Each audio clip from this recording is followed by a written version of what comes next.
पापा, मुझे राहुल से शादी करनी है। बेटा, राहुल का घर गांव में है। तू गांव में कैसे रहेगी? और उस देहाती के पास है ही क्या?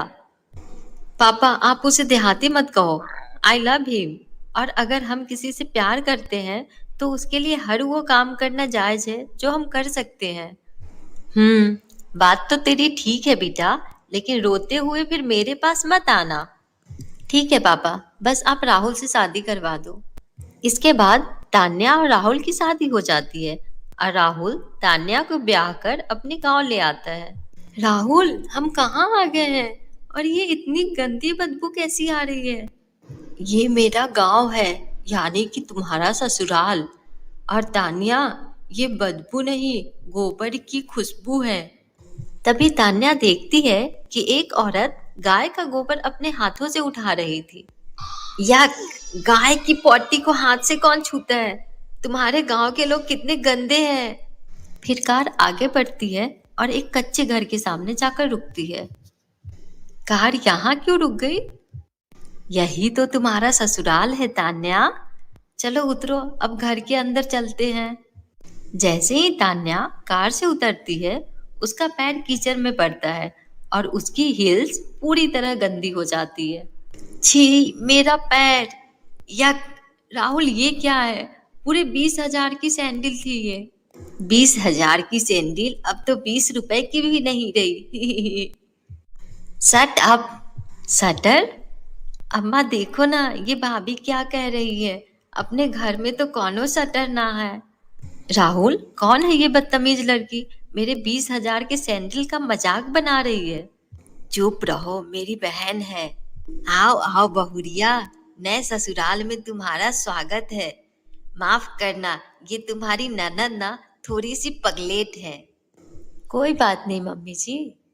फिर सास बहू का गृह प्रवेश करती है और सारी रस्में खूब धूमधाम से पूरी करती है। वही अगले दिन, बहू जल्दी से तैयार हो जा, आज तेरी मुंह दिखाई है। जी माँ जी, बस तैयार हो ही गई हूँ। थोड़ी देर बाद जब बहू बाहर आती है तो सभी उसे देखकर हैरान हो जाते हैं। अरे रूपा बहन, बहू की मुंह दिखाई है कि टांग दिखाई? मुंह से पहले तो इसकी गोरी गोरी टांगों पर नजर जा रही है। सही कह रही हो बहन, पहले से पता होता कि टांग दिखाई है तो टांगों को ढकने के लिए तोहफा लाते। खैर, अब मुंह दिखाई हो या कुछ और, सभी तो दिख रहा है।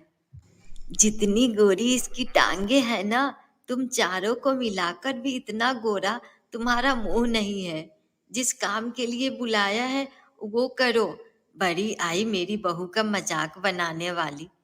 बहू, तुम्हारी दर्जी ने गलती से कपड़ों का नाप कम लिया होगा, इसीलिए कपड़े ऐसे हैं, है ना? खैर कोई बात नहीं, कल से तू साड़ी ही पहनना।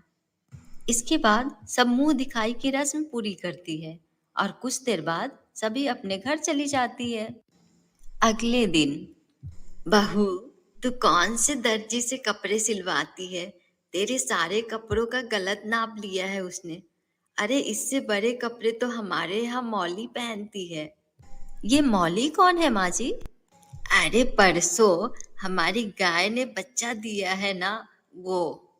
इतना सुनते ही तान्या गुस्से से तिलमिला उठती है। पहली बात तो ये डिजाइनर कपड़े हैं, इसे कोई गांव की दर्जी नहीं सिलता। ये फैशन है। और आज के बाद मेरी तुलना किसी गाय के बच्चे से मत करिएगा। पता नहीं बहुरानी क्यों बुरा मान गई, सच ही तो कहा था मैंने।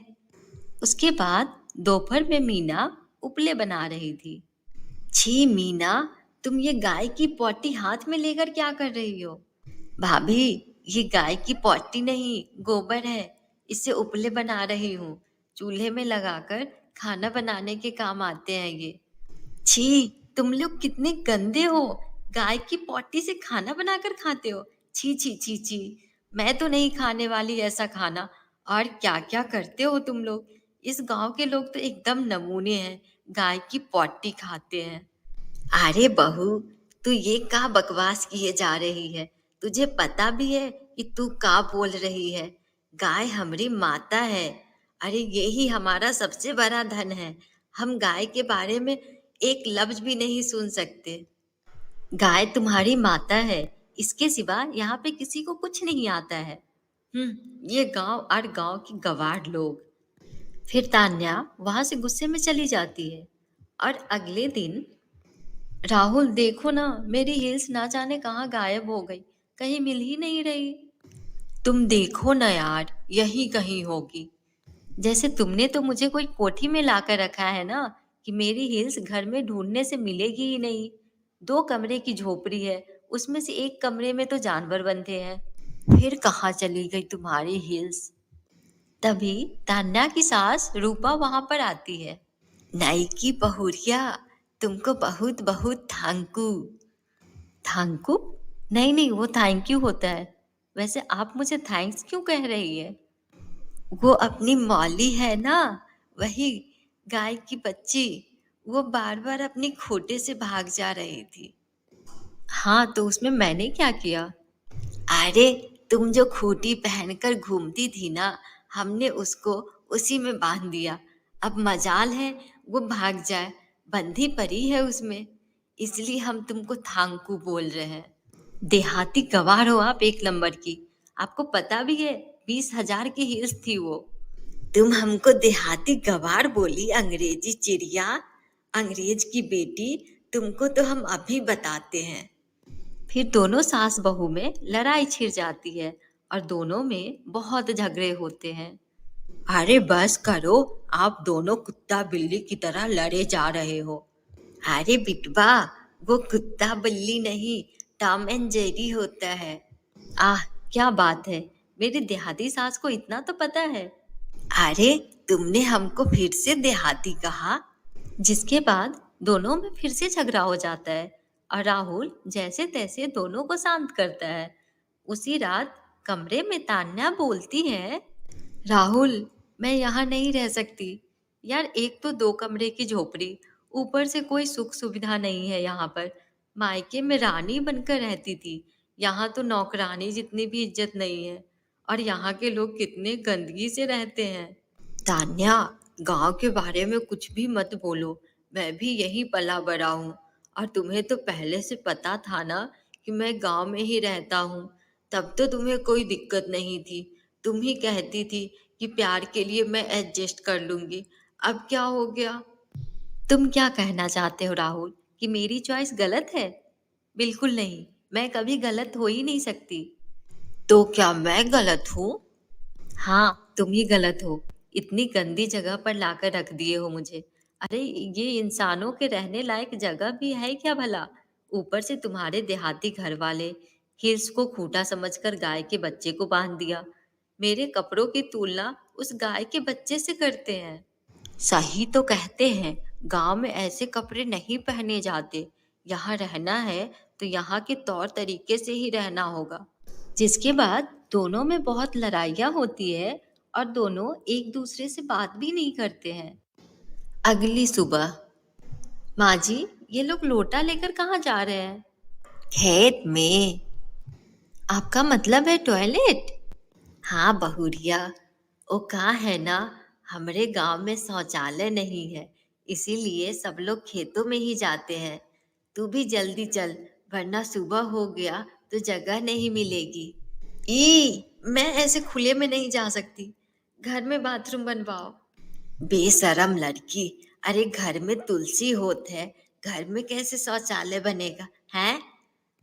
वही खुले में शौच और घर में बाथरूम बनाने को लेकर एक बार दोनों सास बहू में फिर से लड़ाई हो जाती है और घर में आए दिन किसी न किसी बात को लेकर कलेश होना आम बात हो गई। कभी पति पत्नी के बीच में झगड़ा होता, तो कभी सास बहू और ननद में, जिससे राहुल बहुत ही ज्यादा परेशान हो जाता है। अब राहुल को ये समझ नहीं आ रहा था कि वो दोनों को समझाए तो कैसे समझाए। तान्या, सुनो ना, चलो आज कहीं घूमने चलते हैं। क्या बात है, आज बड़ा मस्का लगा रहे हो? देखो, अगर घर में एडजस्ट करने को लेकर कुछ बोलने आए हो ना, तो ये भूल जाओ, ये मुझसे नहीं होगा। ऐसा लगता है कि किसी कबाड़ खाने में लाकर रख दिए हो मुझे। मुझे पता है यार, तुम्हें कितना बुरा फील होता होगा, इसीलिए मैंने एक प्लान बनाया है। कैसा प्लान? हमारे पूर्वजों की एक पुरानी हवेली है। माँ ने उसे किराए पर दे रखा है ताकि बहुत सारा रेंट मिल सके। तो हम वहाँ क्यों नहीं रह सकते? अरे, वही तो बताया मैंने माँ को, लेकिन बहुत सारा रेंट मिलता है ना, इसीलिए माँ वहाँ रहने के लिए कभी नहीं मानेगी। उनको मनाने का एक ही तरीका है, जो तुम कर सकती हो, पर वो काम बहुत मुश्किल है। तुम बताओ तो सही, मैं सब करने को तैयार हूँ। तभी राहुल तान्या के कान में कुछ कहता है। नहीं, ऐसा कभी नहीं हो सकता। तो ठीक है, लेकिन रानी बनकर महलों में रहने का सपना सपना ही समझो फिर।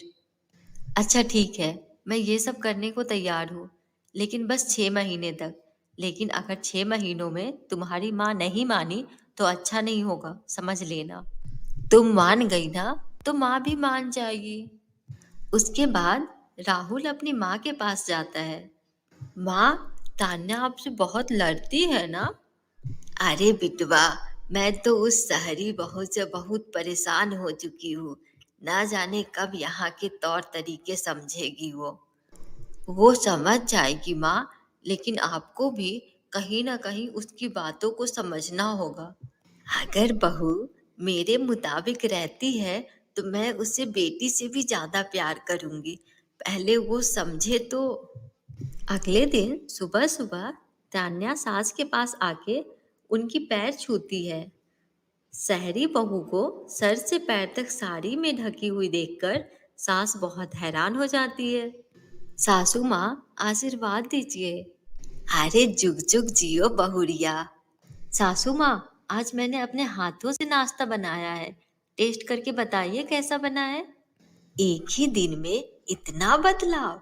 अरे, जो लड़की घुटने के नीचे कपड़े नहीं पहनती थी, आज मेरे लिए नाश्ता लेकर घुटने पर बैठी है। अरे वाह, क्या बात है। इस तरह तान्या हवेली में रहने की लालच में अपनी सास का खूब सेवा करती है। वही तान्या से खुश होकर उसकी सास भी उसके मन मुताबिक काम करने लगती है, और धीरे धीरे उनकी कच्ची झोपड़ी से पक्का मकान बन जाता है, और घर में ही वॉशरूम भी बन जाता है। फिर एक दिन, भाभी, कपड़े धोने जा रही हो तो मेरे भी कपड़े ले लो, बहुत गंदे हो गए हैं। ठीक है मीना। फिर तान्या ढेर सारे कपड़े लेकर उसे धोने चली जाती है। बेचारी मेरी बहू इतना सारा कपड़ा रोज अकेले कैसे धोती होगी। राहुल, जा जाकर अभी वॉशिंग मशीन लेकर आ। अब मैं अपनी बहू को और हाथ से कपड़े धोने नहीं दूंगी। और इस तरह धीरे धीरे घर में सारी सुख सुविधा वाली चीजें आने लगती है। ऐसे ही 6 महीने बीत जाते हैं। तान्या, माँ तो वो हवेली हमें देने के लिए नहीं मानी। अब तुम चाहो तो मुझे और इस घर को छोड़कर जा सकती हो। I am so sorry. तुम्हें 6 महीने इतनी परेशानी झेलनी पड़ी। चलो अब जल्दी से सामान पैक कर लो, मैं तुम्हें तुम्हारे मायके छोड़ आता हूँ। अरे, ऐसे कैसे? ऐसे कैसे क्या? अरे चलो, जल्दी करो, वरना ट्रेन छूट जाएगी। फिर राहुल जल्दी जल्दी तान्या का सारा सामान पैक करके उसे घर से ले जाने लगता है। तभी उसकी माँ बोलती है। अरे, बहू को कहाँ लेके जा रहा है तू? सासू माँ, समझाओ ना इनको। भले ही आप हवेली देने के लिए नहीं मानी, तो क्या हुआ, मैं इस घर में भी रह लूंगी। देखो ना, ये जबरदस्ती मुझे मायके छोड़ने जा रहे हैं। भाभी, आप यहाँ इस गांव में कैसे रह सकती है? अरे वही तो, मैं भी इसे समझा रहा हूँ। इसके बाद तान्या के ननद और पति दोनों हंसने लगते हैं। अरे बेटा, बस करना। अब तुम दोनों बहू की टांग खींचना बंद करो। क्या मतलब माँ जी? अरे बहू, राहुल हम दोनों को सबक सिखाना चाहता था, इसीलिए ये सब इसकी चाल थी। और इन 6 महीनों में हम दोनों सास बहू ने एक दूसरे की हर बात मानी, जिससे हम दोनों के बीच होने वाले झगड़े खत्म हो गए। और सही और गलत के बीच का अंतर हम दोनों को समझ में आ गया। सही कहा माँ जी आपने।